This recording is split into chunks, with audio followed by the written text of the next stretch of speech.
it's a crazy different world, and I'm interested to see what happens with these trade shows, if they just end up being completely virtual or smaller or scaled down or what.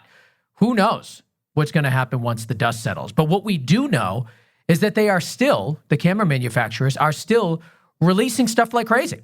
And we should probably start talking about that, because I know, especially now, the Sony A7S III is the thing everyone's going to be discussing for the next couple of weeks, probably a couple of months as we lead into release time. And it just was released about an hour ago. The announcement was released about an hour ago. So I know it's still fresh, but what can you tell us about this new camera that we've all been anxiously waiting for? Yeah, I mean, the last iteration of the A7S series was the A7S II, and that was released back in September 2015. So you're looking at almost a 5-year delay between the A7S II coming out and now the A7S III. That's a long time for Sony. Sony normally updates their models every sort of 12 to 18 months. So this has been a long wait, and I think it got to the stage where a lot of people were wondering, is this camera actually ever going to come out? Yeah. And finally it has. It's interesting because we've seen a lot of other camera announcements this month where people have concentrated on big eye-catching specifications and pushing boundaries and probably giving things to people that they probably don't even need at this stage. And Sony has sort of, almost done the opposite. They've been pretty conservative here. I mean, the A7S III is a 4K only camera, still uses a 12.2 megapixel sensor, which is the same size as the original A7S. So they've tried to keep it the same in terms of having, big pixel pitch, so it's very good in low light conditions. But very interesting to see that it's still sort of, stuck at 4K where everyone else is talking about 6K, 8K, in Blackmagic's case, 12K. But I think what Sony have done here is they sort of haven't delivered a Tesla with a ludicrous mode. I think they've delivered more of a solid, maybe a Toyota Corolla or a Prius, a solid daily driver with features that most people are going to use on a daily basis. And in a lot of ways, that is probably more important to a lot of shooters out there. Everyone was complaining that the Sony mirrorless cameras didn't have the ability to shoot 422 10-bit internally and they were protecting their cinema lineup. Well, that's no longer the case anymore. The A7S III can do 422 10-bit in all modes across the board. So you can do 4K, 10-bit 422 up to 60p. And you can also do 422 10-bit 4K at 120. Does the 422 10-bit internal only apply when you're using those new media cards, which are, I'm scrolling down on your website here, newshooter.com, the CF Express. Type A. Does it only work if you're using those cards, or can it still work on the SD? No, it depends on what you're trying to record. Some of the higher frame rates, this camera has got 3 different versions of XAVC in there. So there's XAVC-S, which is the familiar one that everyone would know from the previous Alpha series cameras. Yeah. And then there's XAVC-HS, and then there's also XAVC-SI, which is an all-intra codec, which is similar to sort of what you'd find in, say, the Panasonic S1H. So that is based on an H.265 compression codec. So you can use that to record sort of at, I think it's around 200 megabits per second, but it'll offer you better quality. And I've completely forgotten what you asked me about. No, that's it. So the XAVC-SI, it says on your website 600 megabits per second intra-frame. Yes, intra-frame. I don't know what that means. What does that mean? Well, there's 2 different forms of recording. Normally, there's either the XAVC-S is long GOP recording, and then all frame or intra-frame is basically sort of a different way of doing the compression where you can record at a lot higher bit rate. So there's 3 different versions in there. I probably got confused because I've had specifications going through my head for all day. No, you're right. Different versions the XAVC-HS, XAVC-S, and the XAVC-SI for 4K. And then HD, it's just the XAVC-S and XAVC-SI. But then you have the inclusion of this new media. And I'd like to hear your thoughts on that. It says here that this is the first camera to use it. So what is this CF Express Type A? Why is it better? Is it better? CF Express, I think, was originally announced early 2019 from memory. And everyone will be familiar probably with CF Express Type B cards. They're the ones that are found in a few of the cameras that are out there on the market now. But there's actually 3 different standards of CF Express cards. There's Type A, Type B, Type C. And it basically just refers to how many PCIe lanes that they have that they can use. So that basically, they've got chips in them like a sort of like an NVMe hard drive so that they can work faster. So the Type A is the smallest and the least quick card, but in saying that, it's got theoretical speeds of up to, I think it's 1,000 megabytes per second, I believe. So it's more than fast enough to work inside the camera. And I think the reason Sony has probably gone with that instead of going with CF Express Type B is physically the size, because it's interchangeable with regular SDXC cards. So they'll both fit in the same slot. So the slot on the A7S III is like slightly wider than a traditional SD card slot, but it's the same depth. So these cards could be interchanged.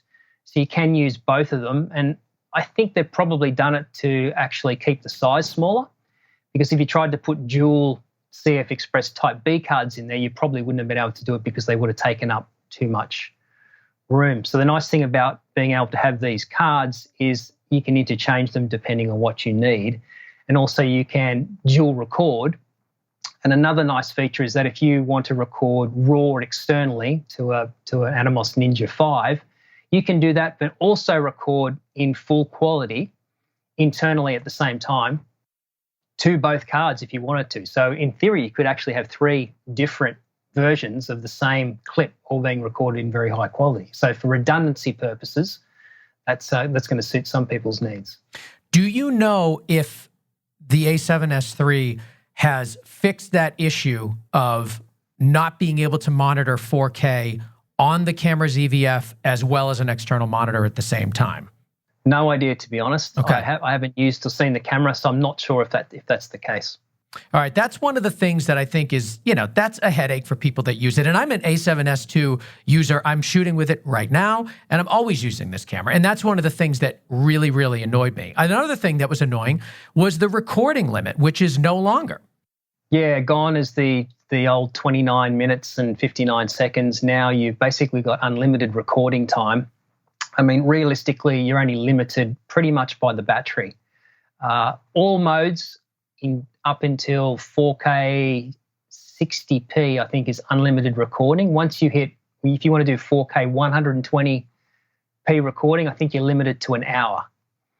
But if you're recording an hour of 4K at 120p, you're probably doing some sort of very specialized sort of type of work. And by that sort of stage, you're probably going to run out of battery before you have to sort of turn it off. But this is a big thing, I think, because a lot of people go, it doesn't matter.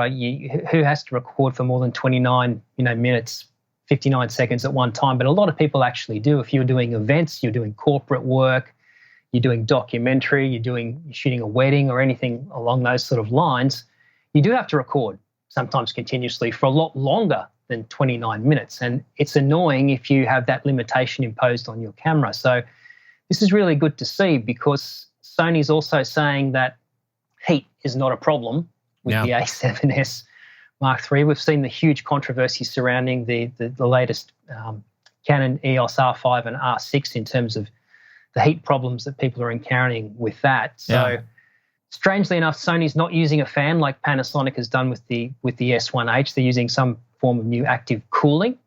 And so they're explicitly stating that there's no heat problems and that the camera won't shut off or have any problems in terms of overheating in any type of conditions. Now, it's easy enough to say that. Whether that's actually going to be the case in reality, we'll have to see going forward. It also has a full-sized HDMI and says 16-bit RAW output, which is pretty impressive. Yeah, I mean, it's a bit of a catch-22 there. Firstly, with the HDMI, that's all good. I applaud them for actually going with a full-size HDMI. Anyone who's used the micro or even the mini-sized HDMI, like what's on your A7S Mark II, they're horrible. They break all the time. Yes. This is actually positioned in a good place on the A7S III because it's towards the front and up the top. So it's now got a fully articulating screen that flips around. But even if you flip it around, It's nowhere near the HDMI thing, so it's not going to hit the HDMI cable, and it's going to remain there. You said 16-bit RAW out. Yes and no. The thing is, it is capable of outputting 16-bit linear RAW. The thing is that there is no way of recording 16-bit linear RAW. No device on the market can record that currently, and probably won't. So what has to happen is you have to use an Atomos Ninja 5, and what will happen is that 16-bit linear RAW will be converted into a 12-bit log signal that can then be recorded as ProRes RAW. So, I mean, it's fine to say it can output 16-bit linear RAW, but if there's nothing that can record 16-bit linear RAW, it's not really going to make any difference. It's just a marketing sort of, I guess, spec. Yeah. So the Atomos Ninja 5 is supposed to be getting a firmware update in September.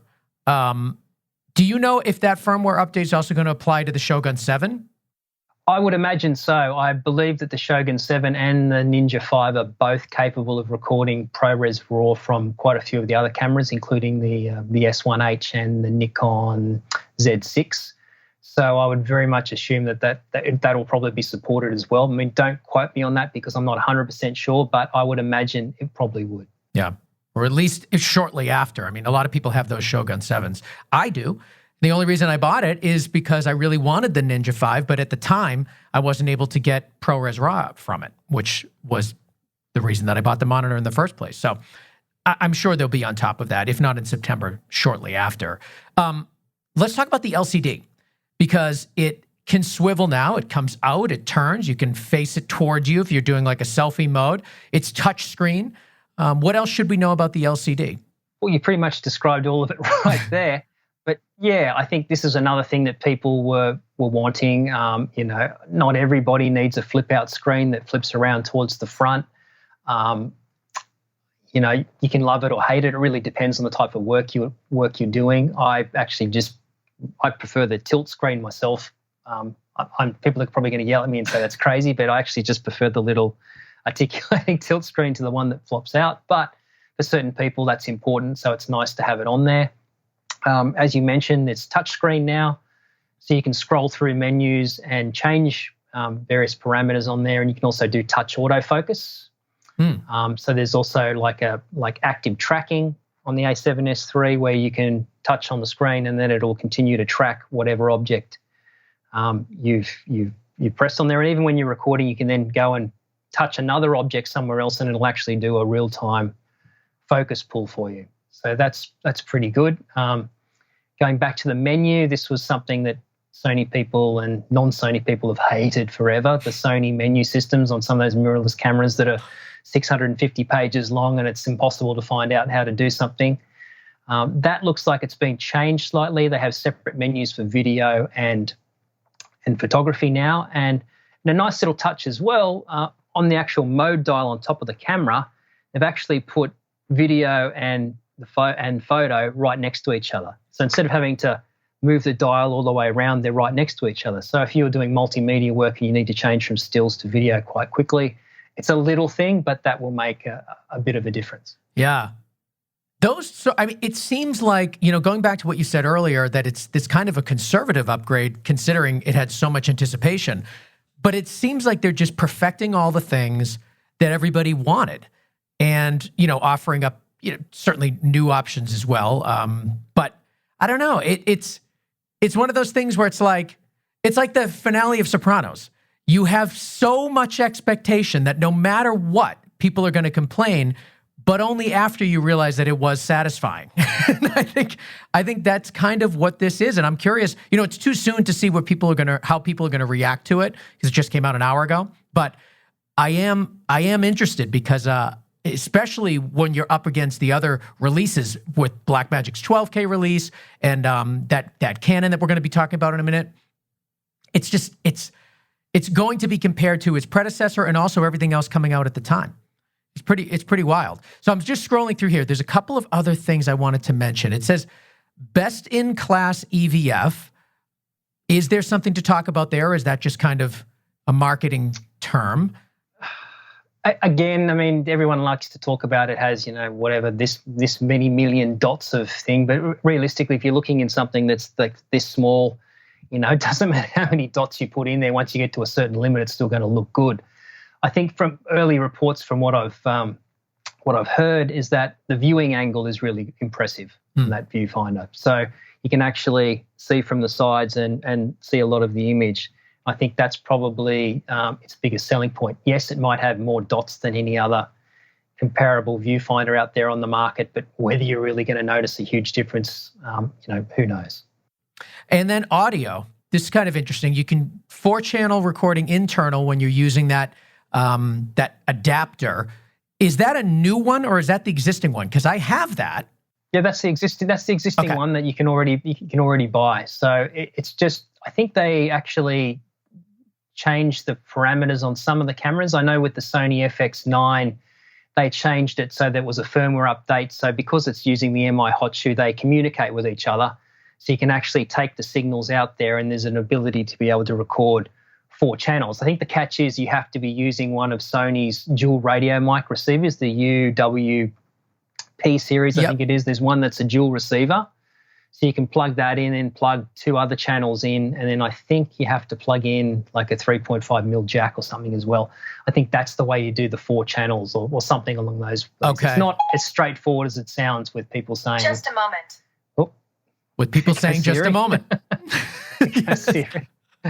She's always listening. Yeah, so yeah, I can, because that XLR KM only has 2 channels. So it's got to be, you got to be getting it from somewhere else. I haven't explained it very, very clearly, so I apologize to all the listeners out there. But yeah, there is a bit of a catch. To record those 4 channels, there's a couple of things that you actually obviously have to do. But the ability to be able to record 4 tracks of audio into a mirrorless camera is, reasonably impressive. Now, it says here the new recording mode is not supported by most NLEs. What recording mode are you referring to? Just the ability to have 4 channels? Is that what you mean by that there? And I know Eric wrote this, but I'm just curious. Oh, is this related to the audio? Yeah, it says the XLR KM digital audio adapter module, the new recording mode is not supported by most NLEs. So I'm wondering. Okay, that's interesting. I absolutely know absolutely nothing about that. Okay. But I presume maybe because of the way it's doing it, that it's not supported yet. But I guess that's going to come fairly quickly. I'm not sure why it wouldn't be supported. It doesn't sort of make a lot of sense to me because it's just audio and it's not really being recorded in a different sort of way. Maybe it's the way it has to interpret whatever's being embedded within that file, and maybe the NLEs can't do that. Maybe that's the reason why. It could be. I mean, that sounds reasonable. And this is supposed to be coming out in September, and that's usually like Final Cut update time. So who knows? There could be an update with that. I mean, Final Cut was the first to support ProRes RAW, and Sony was all over ProRes RAW. So there might be some, handshaking there. What else is here that people are excited about? I mean, it looks like a really great, capable camera and a perfect update to the Sony A7S II. I mean, I'm going to be purchasing this thing because I'm a big Sony fan and I've always loved the A7S II. Any just last takeaways from it before we move on? Well, I think the thing is here is people like to talk about cameras, but the big reason of why you actually purchase a particular camera is normally based around what lenses you've purchased. So if you've invested heavily in a particular lens system, say Sony E-mount, for example, then obviously you're probably going to go with something like the A7S III over, say, a Canon EOS R5. Same in reverse. If you bought a lot of Canon EF lenses, you're unlikely to buy a Sony A7S III because you've invested all that money in the lenses. And that's the thing. Once you've got somebody hooked in a particular lens ecosystem, it's a lot easier to keep them and sell them new cameras than it is for them to actually sell up shop and then trying to move to a completely different system, because it's not just the cost of the camera, it's the cost of the lenses and everything else that's associated with it. Yeah, that makes sense. That definitely makes sense. And that's, this case with me. I've got a couple of E-mount lenses that I just absolutely love. And I am going to be continuing with my Sony A7S series.